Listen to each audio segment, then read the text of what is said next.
I'm really excited to have special guest Dr. Renée Hilliard on today's show.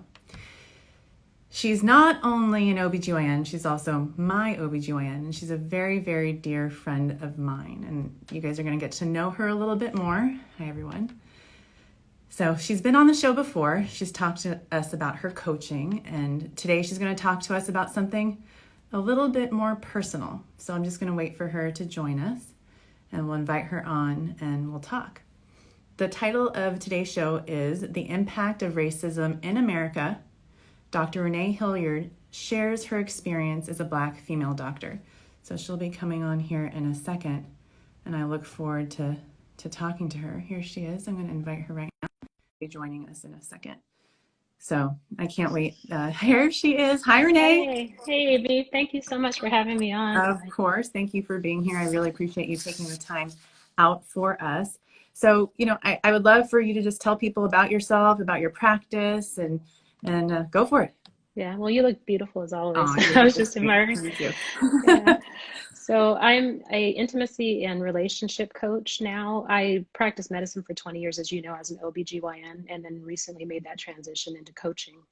And I help people cope with really difficult emotions, including those around race and gender bias and all sorts of things like that. So I thought it would be an appropriate time for me to come on and talk about those kinds of issues because people are struggling with those right now. I agree. And for people who want to do coaching one-on-one with you, where can they find you? So they can go to my website, which is reneehilliard.com, and or they could send me an email at drrenee@reneehilliard.com, or send me a message on Instagram, and I'd be happy to talk to them about. Cool. Anything. Well, someone's asking us a question right now. What made you Yeah. make that transition from OBGYN to coach? Tell us. Yeah, so it's hard to pinpoint exactly what happened, but for me as a Black woman physician, there are always challenges, and I come from a long line of doctors, just like you do, Amy. That both my parents are physicians, and my grandfather on my mom's side was. Right. It's not long. It's long. Yeah. So third generation. Yeah. But there were always some struggles being a Black woman in that space. So there was extra stress around it. And it wasn't like I was, whining every day, talking about, oh, woe is me or anything like that. But there were extra challenges I had to go through as a Black woman. But also just, I've always been interested in a lot of different things. And so I've always been an explorer of, I majored in psychobiology. So I'm like this, I like to go into the deep parts of the mind and figure out how the mind works and into the subconscious and how we make our choices and beliefs are shaped and that kind of stuff. That's my fun time, which is crazy. But I started doing a lot of exploring around that stuff and learning about mindfulness and practices to soothe my own nervous system a lot because I had a lot of stress from work and things like that. And then I started getting kind of pulled in that direction and really wanted to go into that direction because I knew how much it helped me to go and learn how to regulate my nervous system and that kind of thing. Right. So back to being a doctor, was that hard for you? Was it hard for you to go into medicine? It was and it wasn't. So one of the reasons I went into medicine is because that path seemed so paved already for me because my parents and my grandfather were doctors. A lot of their friends were doctors. So I kind of understood the world of medicine, I'm sure like you did growing up. And, there's always the, pleases your parents if you go into medicine, for anybody, but also if you're following in their footsteps, they like right. My parents told me I could be whatever I wanted after I became a doctor. Right. Yeah. Right. My dad had a habit of everything I brought up. He would say, oh, do it as a hobby, but be a doctor, but do that as a hobby. So I knew that it would have pleased them for me to be a doctor. So I went down that path and I thought about other things too. I'm really interested in languages and things like that. But, but it was, I had to do the same work everybody else did, but there were little challenges along the way that made it a little tougher for me just because I knew in the world, I grew up in a white community or predominantly white community. So I knew that the world didn't see me like a white person and that there were special challenges. Every teacher didn't give me the benefit of the doubt. I had to prove myself along the way a little bit more because, my educational background was good going into it. But there were just little nuisances along the way. But then there were also overtly racist things that would happen from time to time. And there was really nowhere to go for me to be soothed or comforted in it. In fact, if I went to my parents, they're like, yeah, join the club. Or it was even worse 30 years ago. So suck it up kind of thing. Not that they wouldn't say that, but, I felt ridiculous bringing things to them when they suffered way worse in the 60s Right. than I was suffering in the 90s and the 2000s. Right. So it didn't feel like there was that place for me to go. There was no one I could kind of commiserate with or get support from. But even the hospital doesn't support Black doctors in the same way that they do white doctors, and it's evident. And even if you complain, even if you get a lawyer to kind of fight that battle, it's still, you're not supported in the same ways, and it's unfortunate. And it's difficult. Yeah. And do you think that the setting in which people see you in changes their perception of you? For example, at work, at home, in the store, in a crowd? For sure. Yeah. So, most of the time when people are coming in to see me as a doctor, they've seen me on the internet and they know that I'm a doctor. And so there's already that slight familiarity. And a lot of the things that we're saying about racism, it's the way that you treat people of that race that are unfamiliar to you. So there is a bias against unfamiliar people of a different race. That it's been studied for years, so we know it's there. But people say, well, I have a Black friend or I have a Black doctor, so I couldn't be racist. But it's the way that you would treat an unfamiliar Black person coming down the street versus say a white person or me, who's known to you. And that's the thing. It's a snap judgment. It's milliseconds that people make judgments, and everybody makes them. That's another thing that people say to me, I can't be racist because I'm a good person. I have no biases, and I have biases, we all do. But it's, are you doing things, are your behaviors causing harm to people because you're biased? That's where the problem lies. Right. Absolutely. And then what about like how you dressed or how your hair is styled? Does that make a difference, you think? Yeah, there's a concept of de-blackening, which I've done a lot of reading on healing from racial trauma for both Blacks and whites, just to understand the issue better. And there's a psychological thing that happens, that I'm treated a certain way if I look as white as possible, which is, it's ridiculous to even think that I could look white, but the lighter skinned a Black person is, the straighter their hair, the more they assimilate into white culture, the less, poorly they're treated in general. So there's an unspoken thing that, whatever I can do to make myself look less conspicuously Black, I'll do, just because I don't want to go through those discomforts day after day, so.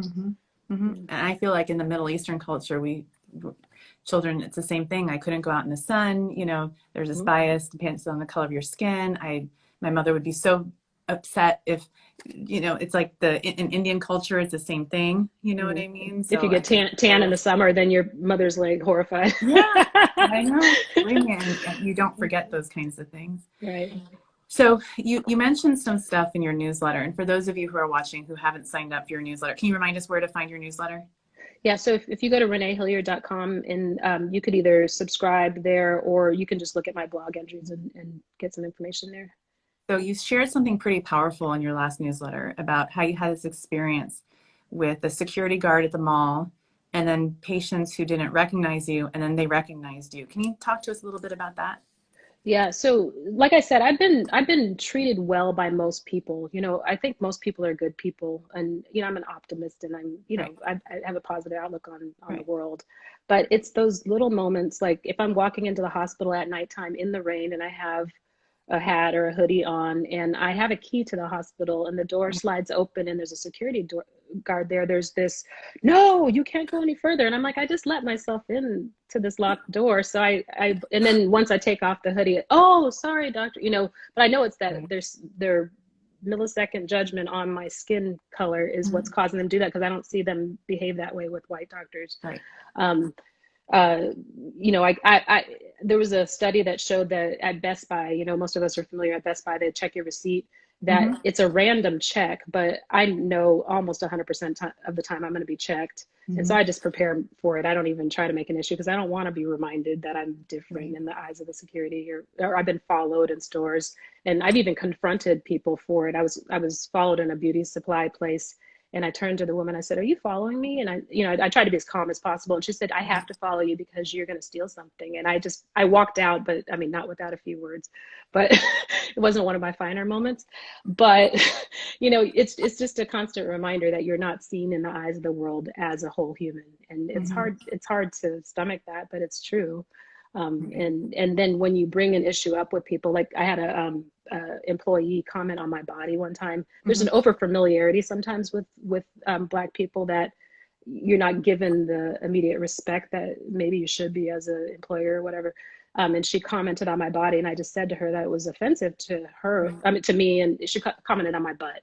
Right. And so I said, you know, that's offensive to me that you're talking about my body like that. Oh, no, I have a Puerto Rican and a Black friend, so I couldn't have said anything offensive to you.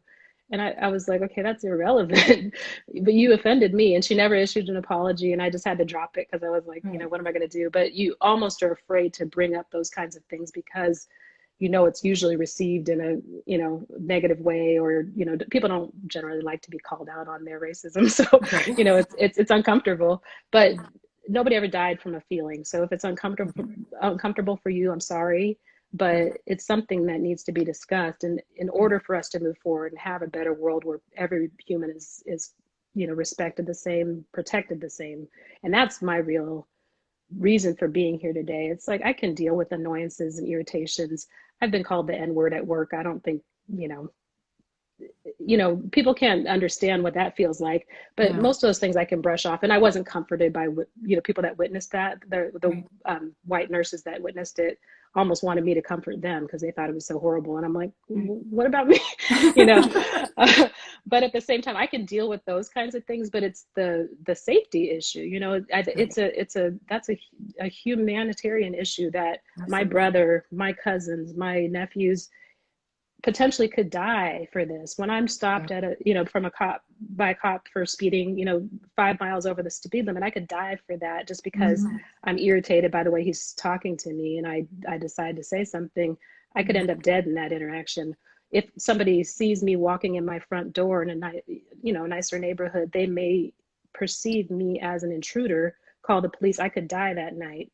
If I play it happens. It happens. Yeah, there was a guy not that far that was dancing in front of his house. Right. Yeah. And I hear these things from my cousins all the time, you know, or my friends. If I'm in my backyard entertaining friends on a Saturday night, I have to be real mindful of the time, because after a certain hour, if, you know, I'm usually pretty courteous of my neighbors, but if the music is a bother to somebody and the police come to the door, it's a different scenario than my neighbors, you know, so that those kinds of things bother me, you know, at my core. I managed most of those things because there hasn't been anybody to listen, but, you know, the world's listening right now. So I feel compelled to kind of get on that stage and speak my truth too. And I'm so glad you are. And you brought something up about the nurses at the hospital and what someone called you. What experiences in the hospital have you had when perhaps other doctors don't know you're a doctor? Yeah, so like I said, most people, including yourself, have treated me very well. You know, I've been treated very well in the medical community by my coworkers and the staff at the hospitals and stuff.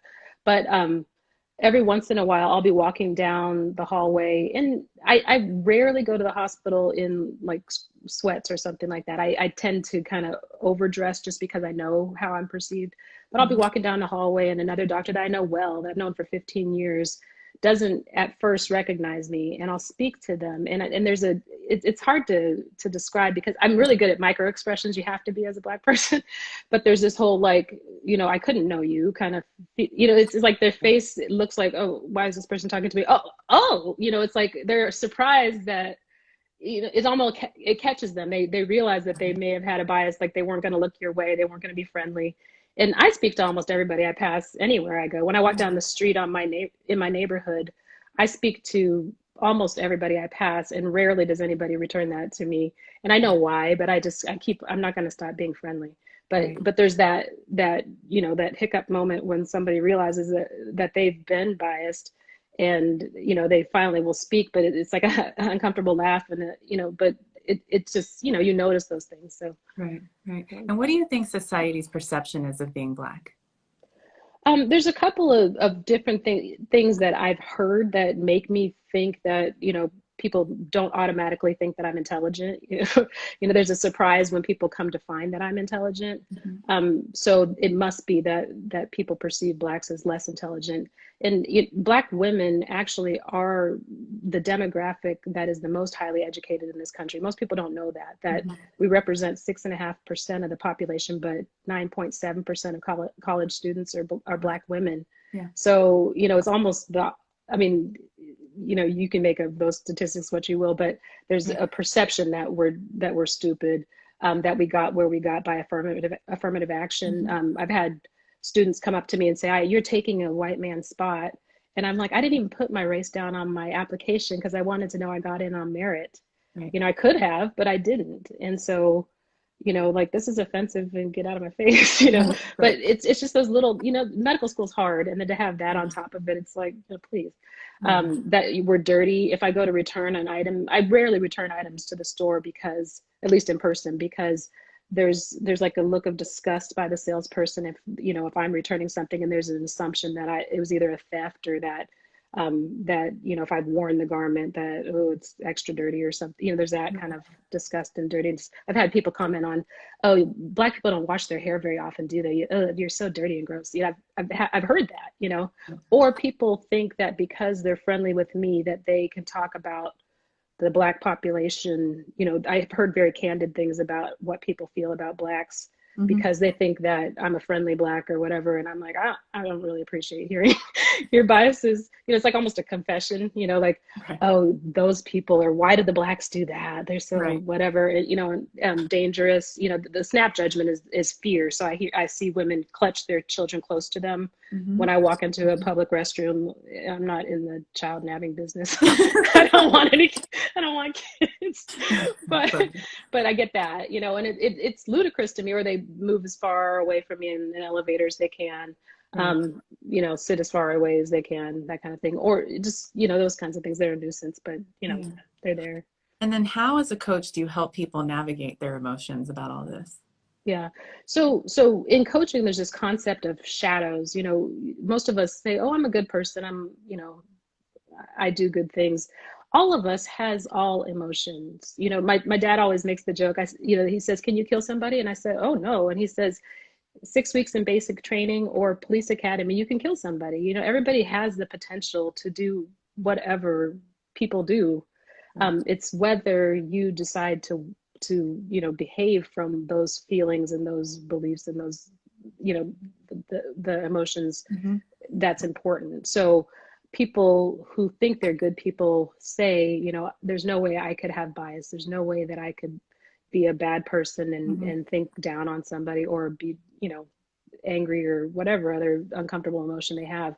And those are the shadows, because we have the potential to do just about anything. We have the potential to have any feeling, and sitting with feelings that are uncomfortable. Like I said, nobody ever died from a feeling, but we have to develop that ability to sit with our uncomfortable emotions, just like a muscle, just like going to the gym. And that's what coaching is about. It's about, I feel fear. Okay, let's sit with the fear, take some breaths, and try to regulate your nervous system to be able to cope with uncomfortable emotions. Like if somebody accuses you of something, like, what you said was, somebody could say that to me. I tend to go into Spanish when I go into Mexican restaurants. And I thought to myself, that could be perceived as hostile or something. If, why would I assume that they want to talk to me in Spanish? Just because I like to speak Spanish doesn't mean that person is obligated to speak to me in Spanish, or it may be perceived as an assumption they don't speak English or something. And I'm like, that's kind of offensive. And so I had to sit with that for a minute. And I'm like, I actually love Latin culture. I love, I traveled the world, but at the same time, like, that is a bias I hold, and I probably should watch myself and see, ask some people if that is offensive or not, and not just assume that because I didn't mean it as an offensive thing that it's not offensive, but learning to, check yourself, and it takes a moment of, sitting with the contraction in your throat that, oh gosh, I could be a racist, I felt, or even just there's such a thing as colorism, that Blacks sometimes prefer different hair textures or shades of Black. And it's like, oh gosh, that is something that perhaps, trickled down from my grandparents or whatever. And you have to kind of check yourself. And so when a darker skinned Black person approaches, sitting with your uncomfortable feeling with it, and like, no, this is not real. This person is no danger to me, so I'm aware of that. And like, how do I self-regulate, and how do I expose myself to more scenarios like this so that I can unwind these, deep-seated beliefs in my nervous system that need to go. And then for your patients, clients, how do you support them in a space of non-judgment? Yeah. So, like I said, everybody holds every emotion. It's a potential in all of us to hold every emotion, to, all these shadowy bits that perhaps we're not proud of, we wouldn't want printed on the front page of the New York Times. We all hold them, Yeah. So if I judge you for, not liking people with red hair or something, it's like, if I'm judging you for judging, then I'm judging, right? So I can hold people in uncomfortable emotions, like, being judgmental or being fearful or being angry or whatever it is that they hold, because I have those feelings, not about the exact thing that they're feeling it Right. about, but, it'd be naive for me to say I have never felt judgmental about anything. Right.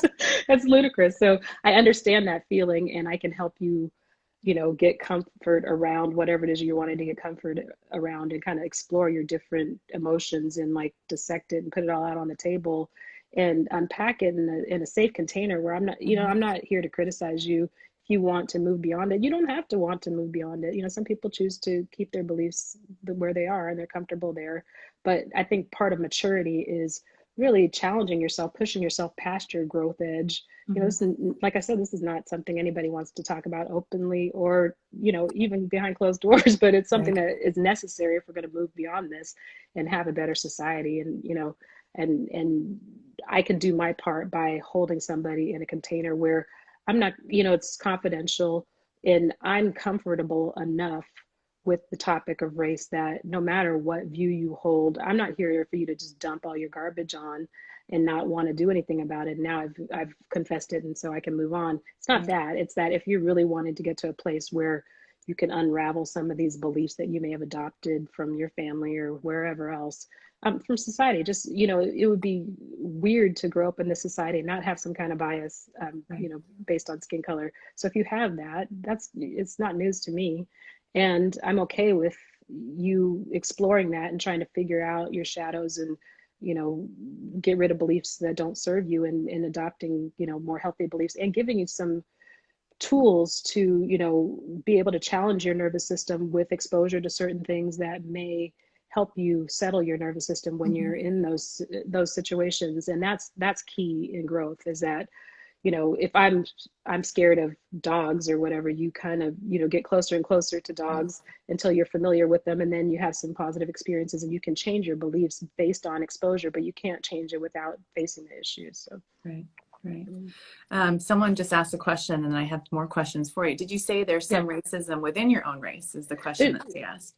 Yeah, there's definitely something, what we call colorism, that, because you were given favor, there's a concept of the field slaves, and then the house slaves. And the house slaves a lot of times were mixed race, in, the master's children and that kind of stuff. So there's animosity or not necessarily animosity, but there's a hierarchy, or there's a hierarchy of they perceive that lighter skin is better in blacks. Some blacks, not all blacks hold that, but the colorism, that some people believe that the lighter skin you are, or the the looser your hair texture, the better you are. It's ridiculous. All of it's ridiculous. The race is a made up concept.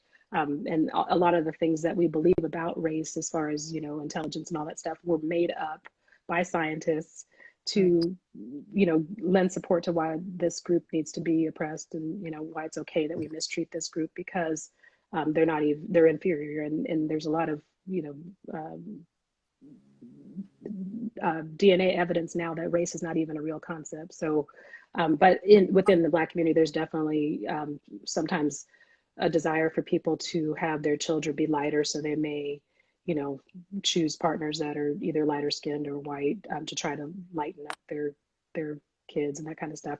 Right. Or, with dating, sometimes women with lighter skin are favored in dating with Black men and that kind of stuff. So, and someone posted a comment saying colorism isn't necessarily racism. And so I just that's true. Yeah, exactly. And white supremacy is prevalent across the globe. So, like you mentioned, Indian women, the most sold beauty product in the world is Fair and Lovely, which is a bleaching cream. So that's in Asia, and India, Asia, It's in the Right. Middle East. It's all across the Right. globe, in Latin America, everywhere. Absolutely. Absolutely. So how have you personally coped with all these feelings you've dealt with around racism? Yeah. Yeah. Like I said, probably 10 years ago, I started kind of doing some spiritual learning and, just wherever I could get it. I would go to these seminars and learn different things, read a lot of books. And some of it was just becoming more comfortable with myself, in my own skin. And regardless of what the prevalent views of society are, I love myself, and just learning to accept myself in a deeper way than I ever had before. So that was probably a 10-year process that I, gradually got to the point like, why do I believe this about, kinky or hair texture? Why do I believe this about nose shape or whatever, like in you have to kind of challenge each of the beliefs and kind of throw off the ones that don't serve you. But I did that. And then with my coaching development program, there was a lot of really deep stuff that we uncovered. You kind of unpack the whole suitcase and figure out what it is in you that you're going to have to help other people with. And that really helped me. And then recently I've been doing even more learning on gender biases and racial biases, and learning even more how to help people regulate their nervous system Mm-hmm. when they're challenged with these kind of issues. Yeah. Yeah. And so tell us again, where can patients find you who want to do coaching with you? And also for my fertility patients that are watching, you also support them. So can you tell us a little bit Yeah. about your work around that too? Yeah. Particular to Black women in fertility, there still is a lot of shame around fertility in the Black community. So Black women assume that they're alone in it a lot of times because there's not open dialogue about it. Black women are actually twice as likely to suffer from fertility problems, but less likely to get care at all, or more likely to get substandard care. For one, their generalists and their OBGYNs and their family practice doctors are less likely to refer them for fertility treatment because it doesn't even occur to them sometimes that they could be somebody that would want or need fertility treatment. There's a bias that that Black women are seen as super fertile, hyper fertile, but it's actually the opposite, that we actually suffer fertility more commonly. I did. But they're referred later and they're referred less often. There are less resources for fertility care. So, the presumption that they couldn't afford fertility care is there. Sometimes that's true. And there are less resources available for people who do need resources for fertility care. There are a few organizations out there that are starting that are great that you can donate to, or there's one organization that you can receive benefit from the organization, and then once you have conceived, you can actually give back and help somebody else that needs that support. Yeah. So that's great. Yeah. I'm sorry, what was the question? I want you to talk, not that we need to talk about sex, no, but okay. to talk about sex, your intimacy. You didn't want me to bring my clitoris out of here? I was hoping you would. I mean, I thought it'd be awkward to transition. But yes. So let's talk about sex. Just, let's talk about it. So your intimacy coaching as well for my patients and how you help them. Yeah. So, my degree is in sex, love, and relationship coaching, and that encompasses a lot of different things. So it can even be your relationship to yourself and how you see yourself as a person, like where you're saying that I'm a good person. How can I hold these beliefs? Right. But relationships can suffer because of differences in the values around things like this. I've had a lot of people contact me because they're quarantined together and that's too much alone time with their partners. And sex has fallen off dramatically. If you look at the stats, like it's probably 1/10 of what it was before COVID started, which you would think it would be higher because everybody's in close quarters, but people are getting on each other's nerves more than ever. That's true. So, but I can help people learn to communicate better with partners, how to build better, sexual relationships and intimacy, how to talk about sex with their partners in a more candid way, how to connect, so the somatic coaching, we go into the sensations in the body with uncomfortable emotions, but also how to reconnect to your body in sexuality, because a lot of us live here and are disconnected from our bodies and have a hard time accessing pleasure. And we think we're numbed out, or we think there's something broken with our bodies, but a lot of it's just that we've been living in our head too long. And the way the nervous system is wired, there's 4 major nerves going to the genitals, so it's really rare for anybody to have those nerves knocked off if people are afraid that they're numb. A lot of it's psychological because you're told that this area is shameful. Right. You know, don't go there, you know, you better not. And so that gets internalized. And so your brain does not receive the sensations that are happening down there because you just are so afraid to even think about your genitals. Right. Yeah. I love that you have a clitoris, and I love that we can talk about this so openly, and I adore I you. love that I have a clitoris too, and I love that you have one. I do too. Thank you. Yeah. And on your website, you and in your last newsletter, you have a quote, and it's, "We can and we must build a better world. It starts with each of us building a better internal world." Yeah. That's a really good quote. Yeah. So all the social change that we're talking about needs to happen. A lot of it starts right within yourself. So if everybody did the work on themselves to kind of figure out where they hold biases and, you know, what they can do as an individual, but also just gaining the comfort around talking about these things. These things are no fun to talk about, but they need to be talked about. But running away and pretending it doesn't exist, we've tried that. That doesn't work. You know, there's a lot of good meaning people who are just like, oh, no, can't talk about that. But, you know, it won't get better without us talking about it. And I think it's great, the outpouring of support, the marches that have happened, but also, you know, in 2 weeks, when that's forgotten, hopefully that stops or whatever. But what do we do from there? So it's keeping in your awareness that we're all one, you know, so it's as if a cousin was suffering from something. You know, it's our responsibility as a family of, you know, humans to take care of one another in whatever way that we need. And it may not look the same as what you need, but you know, listen to that group and figure out what it is that they need for support. And it could be financial, it could just be a listening ear, you know, like you've done here, you know, what have you experienced that, you know, that may not be, people may not be aware of, you know, so those kinds of things. And like I said, I've been largely liked and supported by my patients and other colleagues and stuff. And I think a lot of them would be horrified to hear some of the things that I've been through. It just doesn't even hit the radar, you know, so just bringing that to the light and saying, you know, yeah, it exists. And I didn't, you know, get a free pass or anything. You know, I've been successful, you know, not because I bypassed it. I went through it and I also succeeded. So, you know. Right. Good. Well, thank you, Renée, for being on. So for those of you who don't know Renée, follow her on Instagram. She's Dr. Renée Hilliard. She's one of my dearest friends. And she's seen my vagina a couple times too, as my OBGYN. Yeah, it's been a pleasure. That's not awkward at all. Yeah. Okay. Thank you. I love you, Renée. Thank you. Thank you for supporting me. Of course. Love you. Bye-bye.